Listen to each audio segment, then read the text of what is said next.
In reading number 5 of the Resurrection of Jesus series, we're going to look at the alternative that Jesus did not die. This is otherwise called the swoon theory. It strikes me that many of the critiques of Christianity are poorly thought out, just as the possibility of Jesus not dying on the cross is a weak alternative to the resurrection.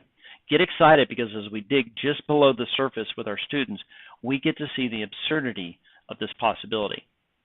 Welcome to Tested as Trained, where our goal is to present Scripture and the evidence for Christianity in a way that destroys arguments and pretensions of every kind that sets itself up against the knowledge of God in order to keep our kids in the faith. The purpose of this video is to guide your preparation for this lesson. You will have the correct answers to the questions, learn the key ideas, and gain some ideas for engaging your students in the discussion. Key takeaways for today: what would the disciples do with a bloody and weak Jesus? Number 2, if Jesus lived, then he would die again, this time for good. Let's look at the questions. Number 1, it is possible that Jesus did not die on the cross. That is false.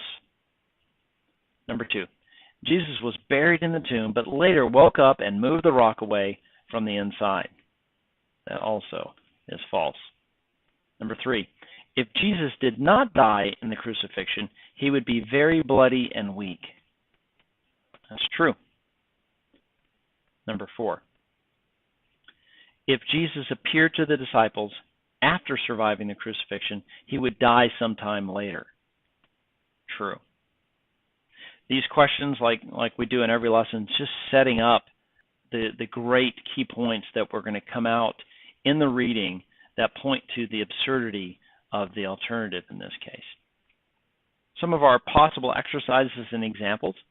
Like in each of these scenarios, I like to have the students put on the ad hoc play. Like I said, I want them to take on the roles of the key players in each of these scenarios, whether it's Jesus, the disciples, maybe it's the guards in this case.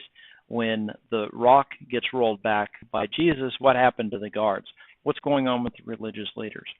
And so this way, we have the opportunity to see where everyone was or would have been, and we can pause action and have the students reveal what they, as their characters, would be thinking at each time. The reasonable thoughts of reasonable people and the actions of people, if certain events had happened, give us clear insight into what would have happened in each alternative. So play out the knock on the door as described in the article. It's perhaps the favorite scene that I can imagine as it reveals what real people would have done and their mindsets. Again, if you are going to be doing a presentation at the end of this series, just remind the students that they're going to be doing that for their parents and a prominent person in the church. As you're engaging with the kids, come up with your own examples and your own way of engaging. Remember to use current events or relate things that are happening in your community or in the lives of your kids to make these lessons real. Ask a bunch of questions. In the next session, we are going to determine if it's possible that everyone claiming to have seen Jesus after his burial are hallucinating, and if it's possible that Jesus is actually just a myth. These are two different theories, and as weak as these explanations are, they continue to have proponents in our society today. Respect your kids' intellect, test their knowledge of Scripture and the evidence that supports the claims of Scripture, and you are training them to impact the world for Christ.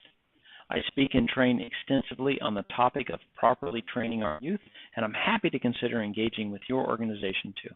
Please send an email to me at q@bracebarber.com if you have any questions, requests, comments, critiques, or ideas. Have a blessed day.